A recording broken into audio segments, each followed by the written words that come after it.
invite our first keynote speaker, Ms. Chong Chye Neo, Independent Director of Bursa Malaysia, to give the first keynote address titled Moving Out of the Shell, the New Leadership Paradigm Shift for Tech Executive.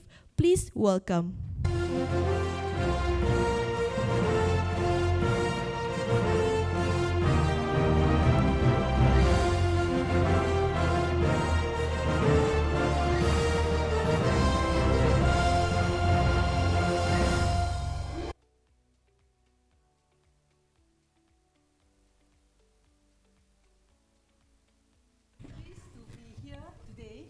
To be able to share with you. Can you hear me? Yeah. Okay. So I'm happy to be here today to share with you my thoughts on what the leaders of the future, tech future, will be. So to kickstart the session, let me ask one question. The question is, what will the tech leader of the future look like? Now, to look into the future, we need to look back into the past a little bit. So when we spoke about digital disruption, when do you think digital disruption happened? Some people will say during the pandemic. Some people will say it happened in what they call the decade of digital disruption, which was 2010 to 2019. And of course, when the pandemic happened, there was an acceleration. Now, I will contend that digital disruption happened way before that. When did it start? So to share some data with you, in the 1990s, actually, the World Wide Web, many of you will be familiar with WWW, World Wide Web. That World Wide Web was what launched internet in the early 1990s. So we could say that digital disruption started in the 1990s. In the year 2000, Deputy Minister spoke about cloud computing. Cloud computing became generally available when AWS, Amazon Web Services, launched their first-to-market modern cloud infrastructure. And then in the early 2010, remember Uber disrupted the taxi industry, Netflix sent Blockbuster out of the market, and Airbnb revolutionized hospitality industry. So if we look back at history, I won't even go further than 1990s. Before that, I joined the IT industry way before that. But in 1990 until now, 30 years, let's look at the role of the technology leader. When I first joined the technology industry, my department was called the Electronic Data Processing, EDP department. So some of you may be old enough to remember that. And then it became Management Information System Department, MIS. Now, if you recall, EDP and MIS were considered administrative. They were a support function. They report to whom? They report to the admin manager. They reported to the CFO at best. Okay, then fast forward. Today, we have what we call Chief Information Officer. Then we have Chief Technology Officer. And they all report, most of them report to the CEO. And then a little bit more, over the last 2 years, 3 years, 4 years, we see the emergence of Chief Digital Officer. And then now you hear Chief Information Security Officer. Looking back and looking forward, right, we have seen this revolution, the changing role of the technology professional and technology leaders. So if we were to look forward, what will happen in the near future? Will we have many chiefs? Or, so what's going to happen? Now this is where we got to be very clear about the role of technology. I don't want to go into a lot of details because our Deputy Minister has already given us a flavor of what has happened over the last few years. Technology has become the backbone of businesses. In Bursa, for example, right, the CEO will say that we are actually a technology company. We are not exchange. We are a technology company. When you go to banks, they will tell you we are actually a technology company. Every company that you go to, they say you are a technology company. For your information, I sit on the board of QSR. So for those of you familiar with QSR, we are the distributors for KFC and Pizza Hut. So when I joined QSR, the CEO told me that we are actually a technology company. So I'm like, okay, so all of us are technology companies. No, so what that tells us is this, okay, so the key message here is this. The role of the technology professional is no longer confined to managing infrastructure. Choose which database are we going to buy. No longer that. The role of the technologies going forward, it is going to be the innovator, the change agent, is going to be the person that will be sitting beside the CEO and guiding the CEO. Just to share with you, about 2 weeks ago, I taught a class at Asia School of Business, so I'm also a teacher. So Asia School of Business, risk management in IT. So for those of you familiar with banking, Bank Negara 2.5 years ago launched a policy paper that has very clear instruction to the banks. You must have the board oversight on IT. No longer in the past where IT is just one statement or budget. When it comes to budget, that goes to the board. A lot of IT decisions now have an oversight at the board level mandated by Bank Negara. So one of my jobs is to teach directors who are not IT, without IT background. I'm one of the teachers teaching about risk management IT. So in the class that we had 2 weeks ago, one of the one of the directors asked a question. So they asked me, they say, does my CEO need to be technology savvy? So the question I have for him is technology important to your bank? If the answer is yes, your CEO must be technology savvy. There are no two ways about it, because that is the competitive tool. Then he said, what if my CEO is not technology savvy? So I said, well, that is why people hire chief digital officers to sit beside the CEO and to guide the CEO. Okay, so in concluding this, let me just say this, right? 2010 to 2019 was dubbed as the decade of digital disruption. And the COVID-19 was the decade's final examination. So COVID-19 tested the businesses. Those who did not invest in technology died together with, a lot of other small businesses, a lot of hotels. We know a lot of hotels closed down, for example. So this COVID-19 was really a test of whether or not the businesses were serious in digitalization. I mean, I'm on the board of a bank, and I'm very happy to say that we had a very robust banking system, and I give credit to Bank Negara for a lot of the policies that were put in place many years ago. The banking industry exit the COVID-19 pandemic in very good shape. So that is a testament to investment. Okay, let me just now, I just want to make a quote from McKinsey. So McKinsey did a survey, and what they said was, COVID-19 has pushed companies over the technology tipping point and transformed business forever. Again, bringing to the point of what Deputy Minister said just now. This is not a flavor of the month. It has changed our lives forever, and we cannot go back. Okay, we can only go forward.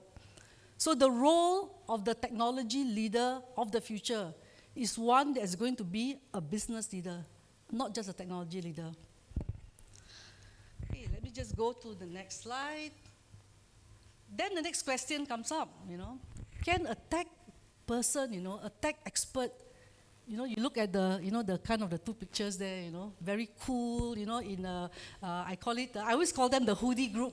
They wear hoodies and they sit down behind the computers. Can a tech leader be a business leader? I'll share with you a bit of a story. I did computer science. More than 30 years ago, I studied computer science in a local university. I graduated and started work as a systems software development engineer in a plant floor.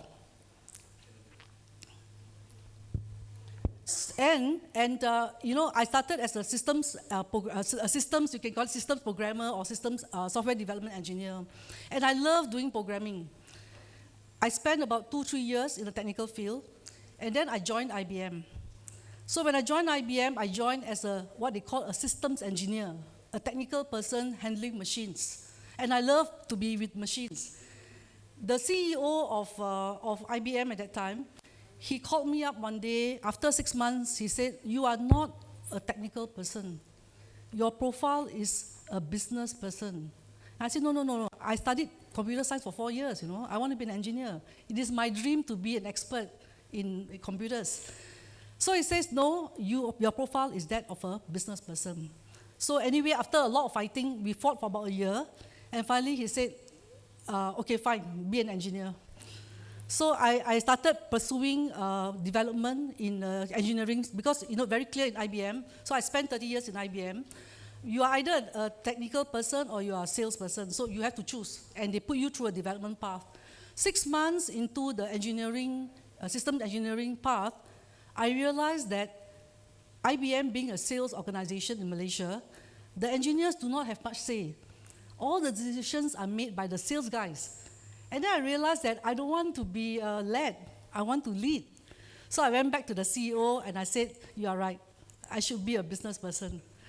So what happened was, from a programmer, software developer, I became a systems salesperson. And as I moved on to my career, I retired as the managing director of IBM Malaysia, and I'm sitting on the boards now. So if you look at me as you can call a nerd, thank you, that my career evolved. Now, I will tell you that it was not without a lot of pain. Why? I need to change my mindset. Okay? So it is not without pain. Let me just go to the next chart. Now, what kind of mindset change that has to happen? Okay, let me just pause for a while.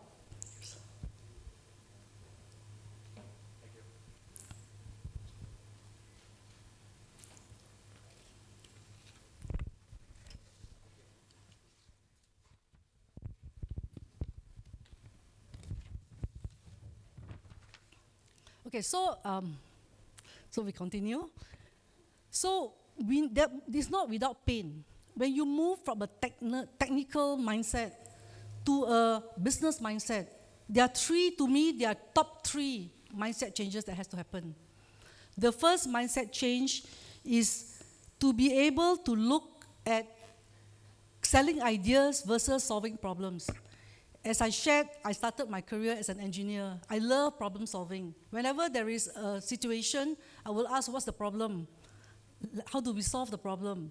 So from that mindset, moving into a business world or being a leader, I found it difficult to not talk about problems. I'm always talking about problems. And as an engineer, I love solving problems.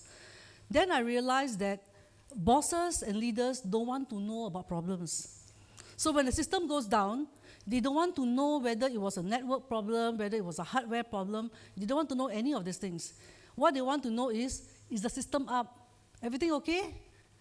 Okay, and then you go to board meetings and the chairman or someone will say, we're okay, right? We're good, right? It's not going to happen again, right? So what it tells you really is that if you want to move up the ladder, go up to either a technology leader or a business leader role, you need to be able to address the concerns of the stakeholders. Okay, so the mindset change from engineering, problem solving to selling ideas was not easy, I will tell you, but thankfully I overcome that with the help of a lot of mentors. The second mindset change is that you need to be able to make informed decisions, not on black and white. Again, as an engineer, as a technologist, you are very facts-driven. When you make decisions, you want to have all the answers on the table, and then you make decisions. But that's not so with the business world. In the business world, there is a balance between cost of solution and returns. So as a leader, whether you're a technology leader or business leader, you got to be concerned about the balance between cost and returns. So very often businesses will take a position to not go for the best solution, but to go for a solution that's good enough to give me the returns I want. So the second mindset change is, it is not black and white, it's not always fact-based, it is very much a gray scale. So on one extreme, from one extreme to the next, where do you land? Okay, so it's not the perfect solution. It is a solution good enough to give me my business returns. And a technology leader, being a change agent, need to have that mindset. And the third mindset is what we call a deterministic versus a probabilistic. Now, for those of you who are familiar with artificial intelligence, you will understand this word, probabilistic versus deterministic. When we started in the computer world, our data was all structured. Remember, they got all these boxes, name, address, IC number, all in boxes. But today, 90% of the data in this world is unstructured. What is unstructured data? Your Instagram posting, your Twitter, your Facebook, your videos, your music, your voice, everything's unstructured. 90% of the world's data today is unstructured. So what does it mean? As a technology leader, as a technology advocate, what is happening now is you are dealing with data that is what we call not deterministic, it's probabilistic. So for example, in an advertising world, so when you do advertising, what is deterministic? Maybe the age of your clients. If you are trying to target an audience, the age is deterministic, it's a fact. You know how old is that person? Where does a person live? If you want to have, you want to put a shopping mall somewhere, where does a person live? Right? Today, there is generally acceptable that people prefer to shop at residential malls rather than go all the way to the city. So these are deterministic factors. But what is probabilistic? Will you buy? What will you buy? Those are probabilistic. It's not sure. Maybe you will buy, maybe you will not. So as tech leaders of the future, you got to change your mindset from a deterministic fact base to probabilistic, because today 90% of the world's data is unstructured. And we are depending on artificial intelligence and machine learning to be able to create patterns for us. So now you're making decisions based on patterns, not based on numeric formula and numbers. So that mindset has to change. Because if you don't change that mindset, you are not able to use 90% of the world's data. Okay? Now, the next chart that I have is on, it's a kind of an extension of what I just shared, that Harvard Business School did a survey on 1,500 executives from 90 companies. And 4 characteristics, you can say, were the most important qualities for leading digital transformation. Adaptability, creativity, curiosity, and comfort with ambiguity. So let me share that, as companies face more and more dynamic, competitive environment, and again, depending on technology, if there was one thing that changes all the time, there's technology. So you are dealing with speed, you are dealing with frequent change, and you are dealing with complexity. That's what technology is about. So when you're dealing with all these things, as a leader, you need to adopt a more experimental approach. And you got to be comfortable moving forward with ambiguous, incomplete data. Right? And also it's important for leaders to think and act from an outside-in perspective, not inside-out. Okay, so very important point I thought I'll share with you. There is a study, a complete study by Harvard Business School. I think there are like 6 or 7, in a series there are 6 or 7 articles. This is one of them. So take a look at it. And moving forward. Okay, so don't read now, because there are 10 characteristics. I'll summarize for you. So what are the top 10 skills that you need to develop as a future leader? Or even as a leader today, how do you improve your leadership capabilities to be able to handle the new world, the new digital era? I summarize for you. So in summary, you need a good balance between technology, capability, and people skills. You need to understand the business as well as understanding technology. You need to evaluate solutions versus, you have to move from evaluating solutions to building trust and relationship with solution partners. As you heard, we are in the cloud era. Many things are outsourced. Platform as a service, software as a service, infrastructure as a service, everything is a service. So meaning that you're outsourcing everything. So you really got to be able to build relationship and trust with the people who are responsible for making sure your business is successful. Again, let me share a story with you. About a couple of months ago, one very big bank in Singapore failed, and the system was down for 2 days. In the banking world, being down for 2 days is not acceptable. In fact, if in Malaysia, if the system goes down for cumulative 4 hours, Bank Negara will call us up and say, what happened? And that bank was fined hundreds of millions because the system went down for 2 days. And you know what? The CIO went out to the press, and you know what he said? He said that the problem was because of a third party. We outsourced this function to a third party, and the third party was not able to address this problem.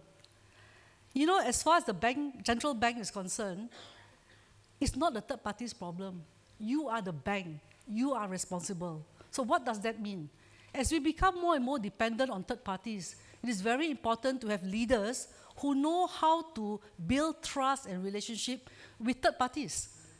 Otherwise, you are putting the health of your system, the health of your business, to a party, individual, who may not be able to live up to the expectation.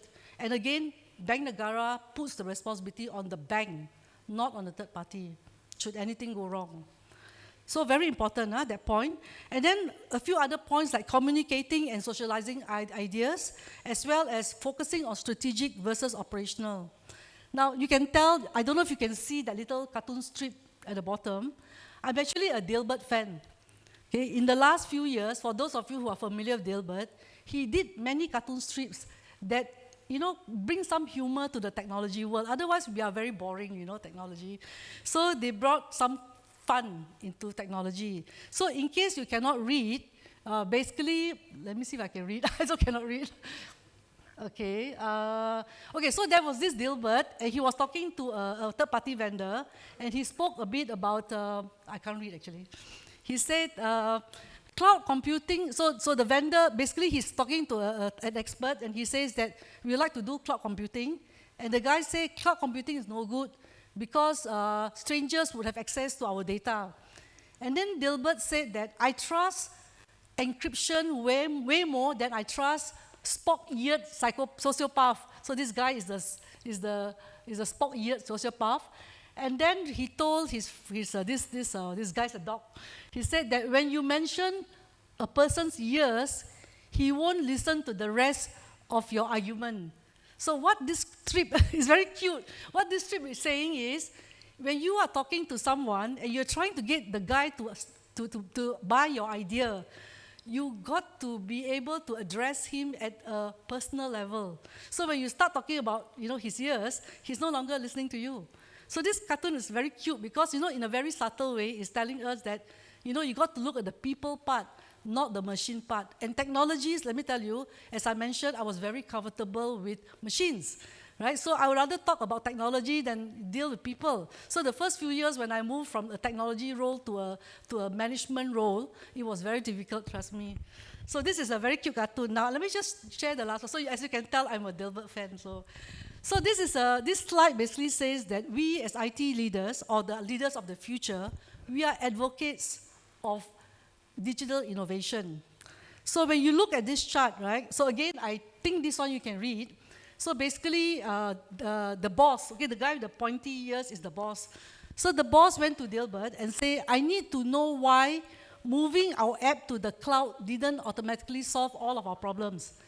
And Dilbert said that you wouldn't let me re-architect to cloud native. So you all know that there is a difference between cloud native and not cloud native, if you are technical people.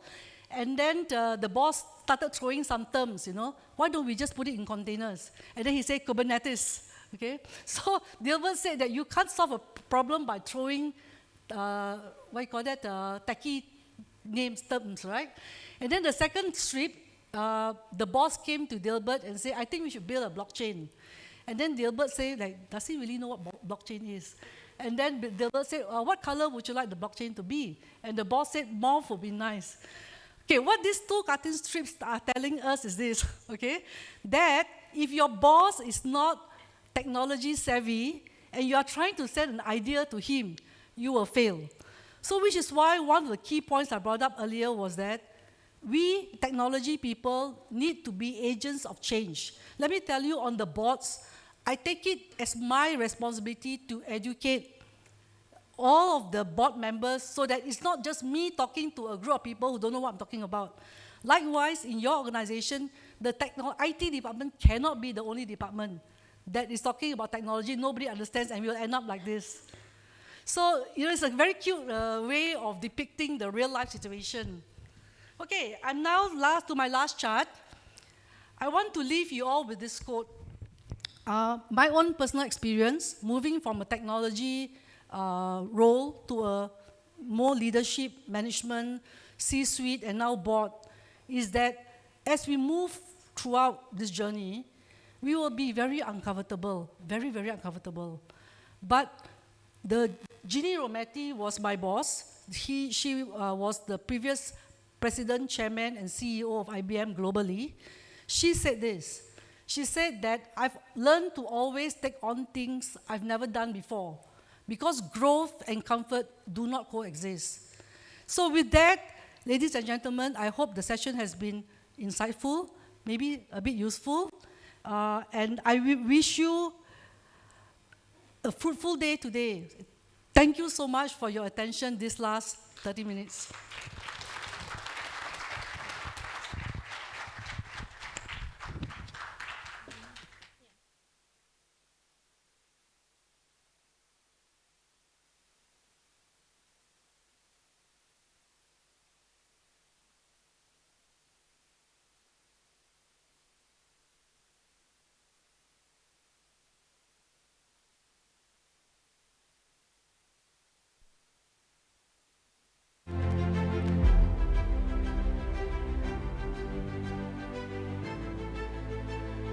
Thank you very much, Ms. Chong Chye Neo, Independent Director of Bursa Malaysia, for your sharing of the keynote on moving out of the shell, the new leadership paradigm shift for tech executive. I am glad to invite Ms. Joy Lee to present the token of appreciation to Ms. Chong Chye Neo for sharing eye-opening information. Please welcome.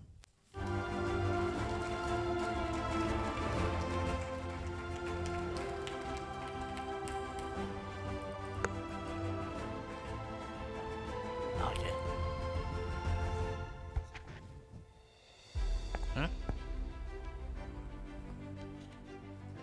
Thank you, Ms. Joy Lee. Speaking.